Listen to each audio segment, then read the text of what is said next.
कोई अपने संगत इस कार्यक्रम में उपस्थित आप सभी को बहुत बहुत सेवाधान आप सबका हार्दिक स्वागत है।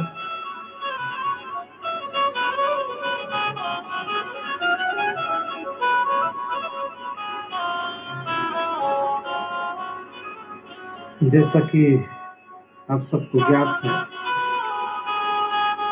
यह संगत कार्यक्रम है। प्रतिदिन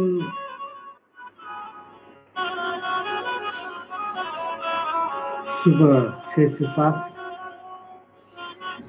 प्रतिदिन नहीं बल्कि सप्ताह में 4 दिन, मंगल, बुध, गुरु और शुक्र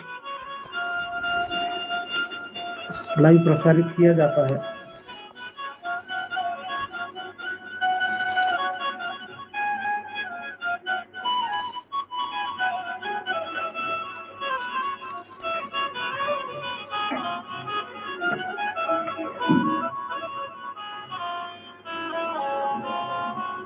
जिसमें हम प्रकृति के रहस्यों, प्रकृति के शक्तियों, अपने पूर्वजों के प्राकृतिक जीवन दर्शन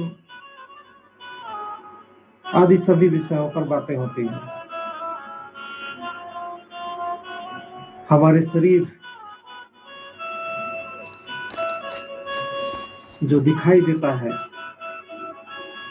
उस शरीर के भीतर हमारा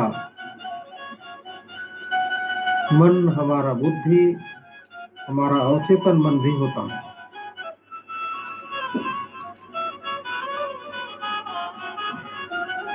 जो बहुत नाजुक है और जिस प्रकार से शरीर को प्रतिदिन भोजन देने की जरूरत पड़ता है, प्रतिदिन पानी पिलाने की जरूरत पड़ता है, उसी प्रकार से अपनी बुद्धि को भी प्रतिदिन ज्ञान की खुराक देने की जरूरत होती है। जैसे पौधे को पानी न मिले, प्रकाश न मिले,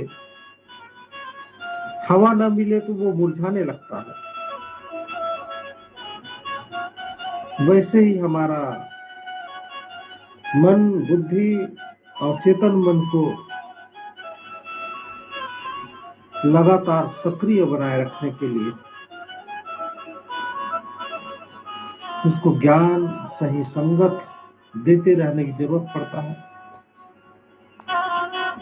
बहुत तेजी से मन कभी उत्साहित होता है और उतने ही तेजी से मन हतोत्साहित भी हो जाता है। जितनी तेजी से हम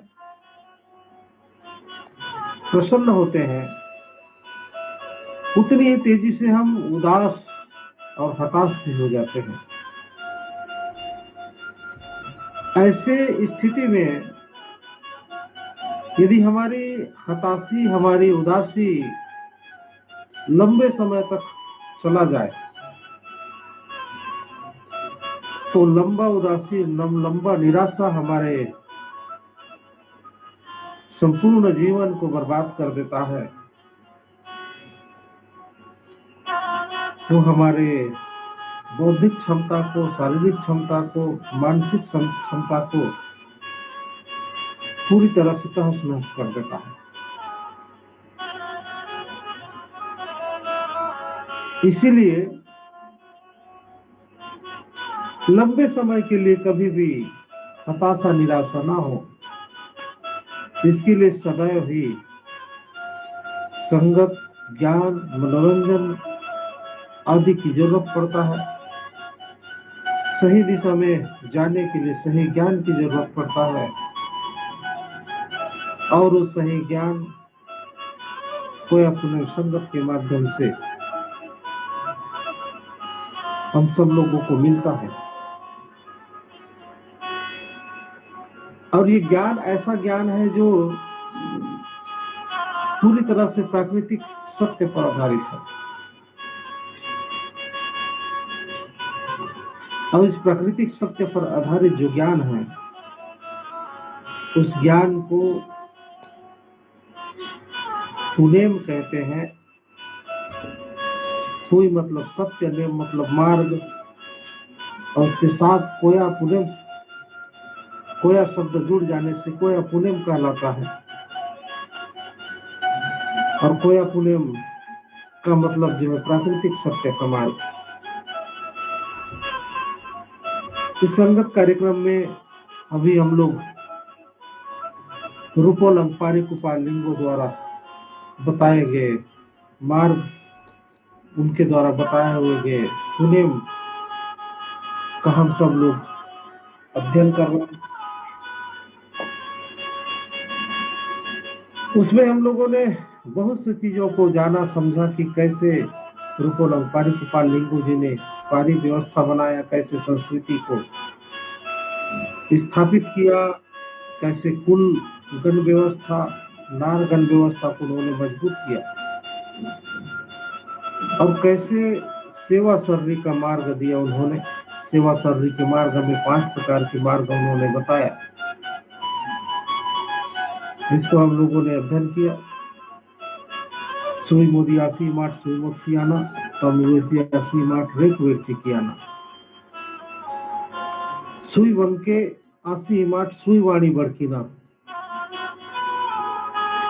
सगा तमुआसी माठ सगा पारिबियाना, सेवकाया आसी माठ सगा सेवा कियाना। इन 5 सूत्रों को हम लोगों ने अध्ययन किया, जाना, समझा कि सदैव सत्य के मार्ग पर चलना चाहिए, सत्य वचन बोलना चाहिए, सगा सामुदायिक व्यवस्था का अंग बनना चाहिए, उसको प्रचार करना चाहिए, स्वयं सेवक बनना चाहिए और समाज की सेवा करना चाहिए। ये 4 बातें हम लोगों ने सीखा। ये जो कोया पुनेम है, कोया मतलब प्रकृति, कोई मतलब सत्य का मार्ग।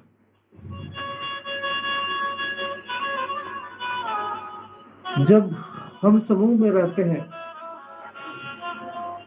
और सबके अलग अलग विचारधारा होती है, सबके अलग अलग हाथ पांव होते हैं, तो सभी व्यक्ति चाहता है कि वो अलग थलग चले। चींटी यदि एक ही कतार में न चले और सारे चींटी बिखर जाए, तो चींटी कभी सुरक्षित नहीं रहेगा। तो समूह में रहता है, समूह में रहता है, इसका मतलब उनका कुछ अनुशासन होगा, उनके कुछ नियम होंगे, उनके कुछ मार्ग होगा, जिसका वो लोग पालन करते होंगे, इसलिए अनुशासित है। ठीक उसी प्रकार से दीमक समूह में रहता है, हर एक दीमक अपनी अपनी सोच के आधार पर सब लोग चलने लगे तो कोई भी दीमक संगठित नहीं होगा। एक विचारधारा पर चलने का सिद्धांत दीमक में भी होगा, मधुमक्खी में भी होगा। ठीक उसी प्रकार से हमारे पूर्वजों ने एक विचारधारा दिया, एक दर्शन दिया, एक मार्ग दिया कि हम सब लोग अपना अपना अलग अलग तरीके से रास्ते पर जाएंगे, अपनी अपनी सोच को हम पूरा करने की कोशिश करेंगे, तो हम सब लोग बिखर जाएंगे, संगठित नहीं हो पाएंगे। अपने जीवन को अनुशासित करना और संगठित तरीके से सामुदायिक व्यवस्था में रहना,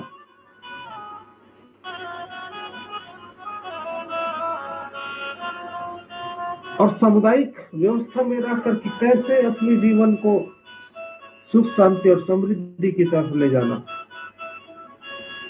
कैसे जीवन को सफल बनाना और समुदाय को सफल बनाना, इन बातों को लेकर के जो रास्ते बनाए गए हमारे पूर्वजों के माध्यम से,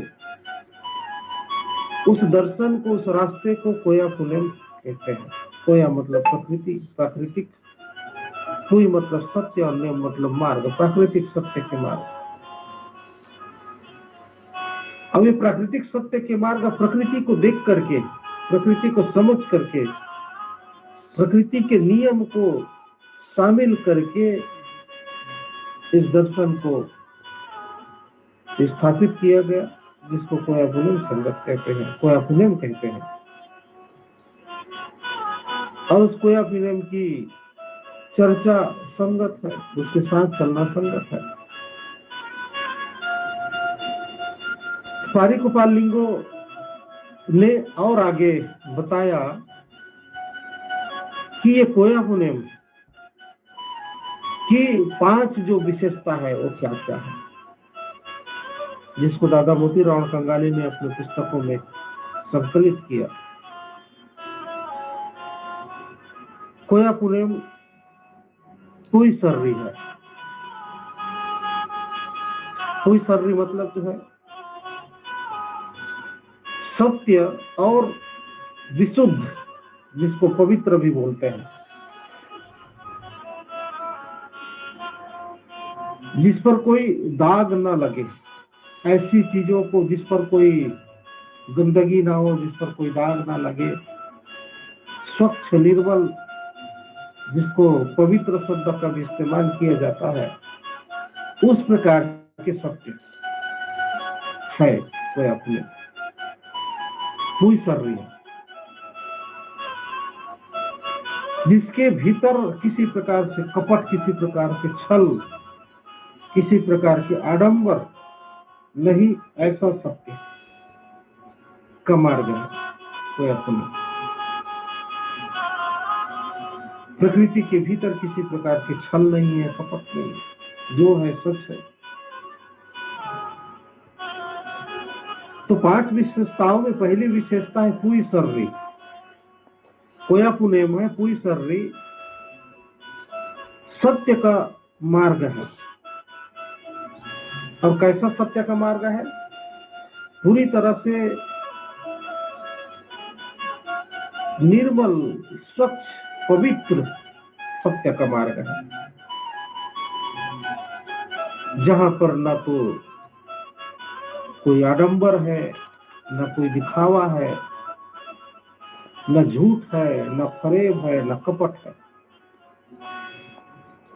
ऐसा सत्य है कोयापुनेम।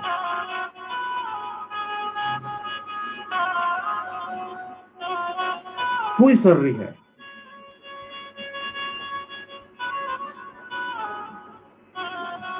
पवित्र सत्य का मार्ग है कोयापुनेम। इसकी दूसरी विशेषता है नेंग सर्री है। नेंग सर्री का मतलब होता है न्याय और नैतिक का मार्ग, नैतिकता का मार्ग, न्याय का मार्ग। कोयापुनेम में अनैतिकता का कोई जगह नहीं है, अनीति का कोई जगह नहीं है, अन्याय का कोई जगह नहीं है, न्याय का ही जगह है। न्याय पर आधारित मार्ग है, नीति पर आधारित मार्ग है, नैतिकता पर आधारित मार्ग है कोयापुनेम। इसलिए दूसरी विशेषता है इसकी नेंग सर्री।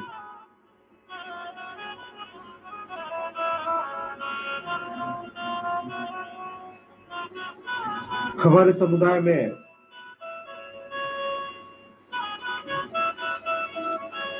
न्याय करने की जो व्यवस्था है, किसी के साथ गलत होता है तो पूरा समुदाय एक होकर के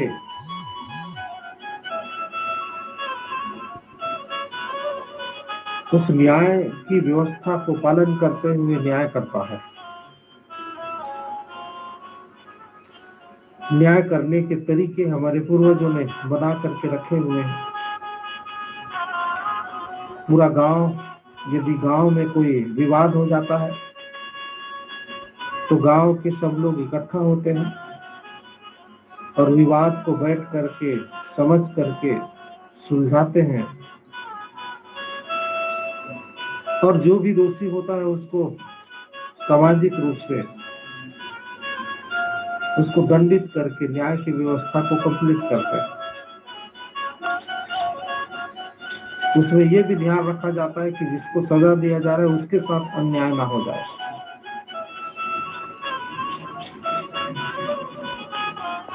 आज जो है जब भी कोई विवाद के मामले आते हैं तो हम लोग सीधा पुलिस थाना और कोर्ट कचहरी के चक्कर काटते हैं।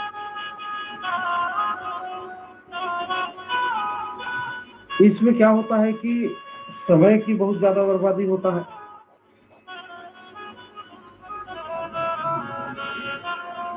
और साथ में आर्थिक शोषण भी होता है। कई जगह रिश्वत देना पड़ेगा, घूस देना पड़ेगा, लंबे समय तक पेशी और अदालत चलता है। उसके बाद न्याय कैसे मिलता है? जो दोषी है उसको जेल होता है, और यदि जेल में बंद कर दिया गया लंबे समय के लिए तो उसके मानव समझिए एक प्रकार से। लेकिन हमारे पूर्वजों की जो न्याय करने की व्यवस्था है वो प्रकृति सम्मत है, और उसी से वो अपनी व्यवस्थाओं का संचालन करते आए हैं। सिंधु घाटी सभ्यता काल में जब खुदाई हुआ उस समय की सभ्यताओं का जब खुदाई हुआ तो सिंधु घाटी सभ्यता काल में जेल नहीं था।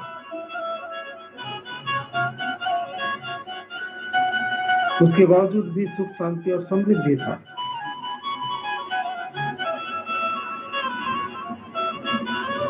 इसलिए कोयाकुनेम जो है सिर्फ सत्य का मार्ग नहीं है, बल्कि कोयाकुनेम न्याय का भी मार्ग है, नैतिकता का मार्ग है, नीति का मार्ग है। इसमें अनीति नहीं होता है।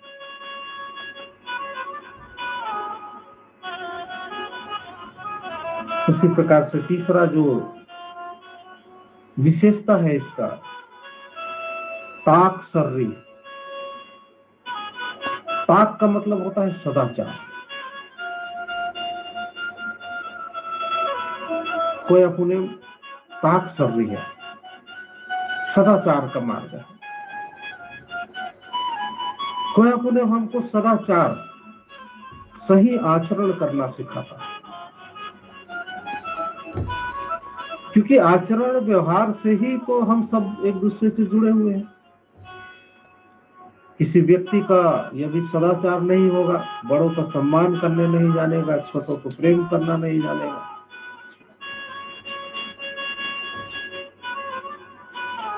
अपने मगन में रहेगा, अपनी अकड़ में रहेगा,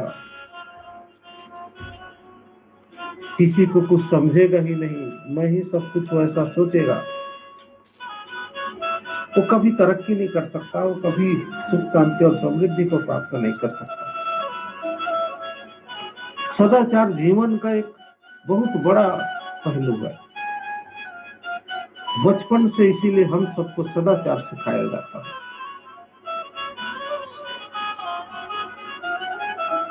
जब कोई मेहमान आते हैं तो मेहमानों का स्वागत कैसे करते हैं, अपने बड़ों के प्रति सत्कार की भाव कैसे होता है, अपने छोटे लोगों के प्रति, अपने से कम उम्र के प्रति किस प्रकार से हमारा आचरण व्यवहार होना चाहिए, ये सदाचार, ये शिष्टाचार का मार्ग है। कोयाकुनेम से ये शिष्टाचार, ये सदाचार, ये लोक व्यवहार हमको मिलता है, इसलिए ताक सर्री है।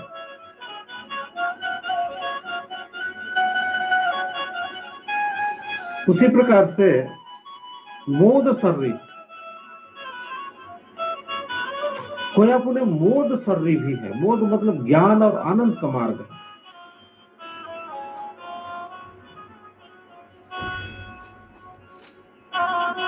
इसमें ज्ञान ही ज्ञान है, आनंद ही आनंद है।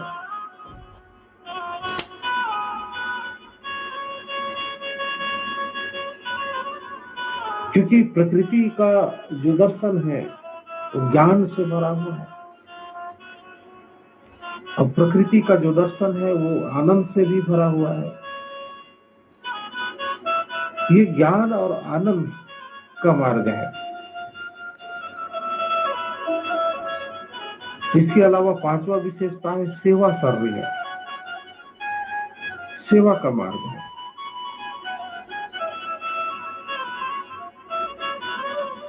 हमारा जीवन सेवार्थ में है, सेवा करने के लिए है। और जीवन तभी सफल होगा जब हम अपने जीवन में सेवा करने की योग्यता, क्षमता विकसित करें।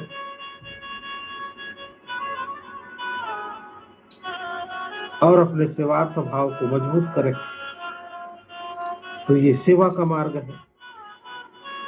इस प्रकार से कोया पुनेम की जो 5 विशेषता है, पुई सर्री, लेंग सर्री, ताक सर्री, मोद सर्री और सेवा सर्री, इन 5 विशेषताओं में ही संसार का संपूर्ण ज्ञान आ गया। एक मानव जीवन का प्रबंधन का ज्ञान आ गया, समझिए। इतना ज्ञान है कोया पुनेम के भीतर कि हमको बाहरी दुनिया में धर्मों का अलग से ज्ञान लेने की जरूरत नहीं, अलग से भटकने की जरूरत नहीं। कोया पुनेम के बाहर भ्रम है, अज्ञानता है, आडंबर है, और हम भ्रम, आडंबर, दिखावा को ही धर्म मान बैठते हैं।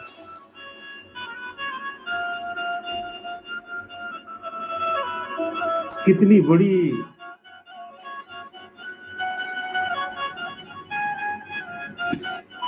ज्ञान और आनंद का, न्याय का, सदाचार का, सेवा का खजाना इस कोया पुनेम के भीतर है, जिसकी हमको जानकारी न होने के कारण से हमारा समुदाय इधर उधर भटक रहा है।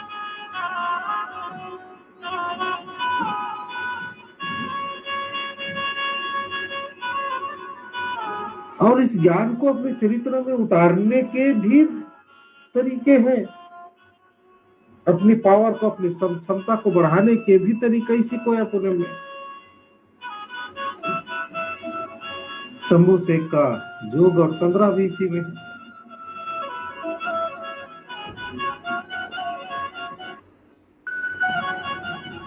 उसके बावजूद भी हम सब भटक रहे हैं, और हमारे सुनने वालों की संख्या भी नहीं बढ़ रही है।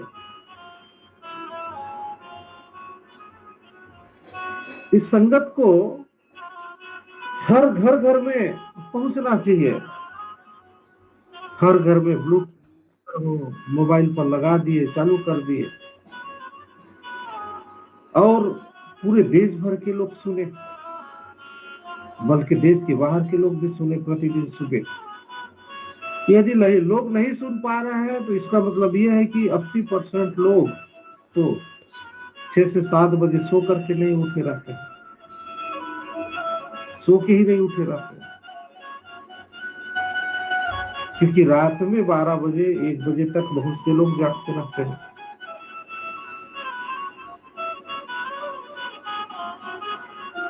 तो सो के उठाना पड़ेगा सब लोगों को। कुदरत ने पहले जिस समय घड़ी नहीं होता था, अलार्म नहीं होता था, तो लोग मुर्गा पालते थे, और मुर्गा जो है 4 बजे ही तो बाग देता था, सबको उठा देता था। चिड़ियों की आवाज जैसे ही 4 बजता है, 4:30 या 5 बजता है, सुनाई देना लग जाता है। वो सब उठ करके सबको जगाने की कोशिश करते हैं, लेकिन हम सब लोग लगातार आलसी होते जा रहे हैं। बीमार होते जा रहे हैं लोग, मानसिक टेंशन तनाव से भरते चले जा रहे हैं। इसी कारण से लोगों की औसत आयु कम हो रहा है, मोटापा बढ़ रहा है, बीपी शुगर सब कुछ बढ़ रहा है।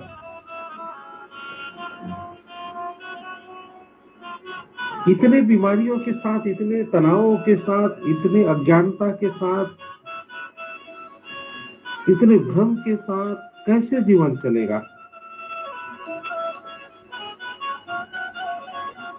जीवन तो एक ही बार मिला है। इस जीवन में ज्ञान अर्जित करके अपने जीवन को सुख शांति और समृद्धि की चरम अवस्था तक पहुंचाने का लक्ष्य है।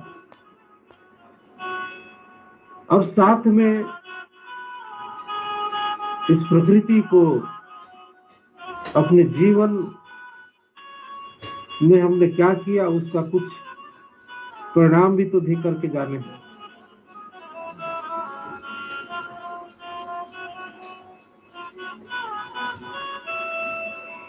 इसीलिए चलिए आज का योग और 15 शुरू करते हैं। सुखपूर्वक आसन पर बैठ जाए, कमर पीठ सीधी होगा,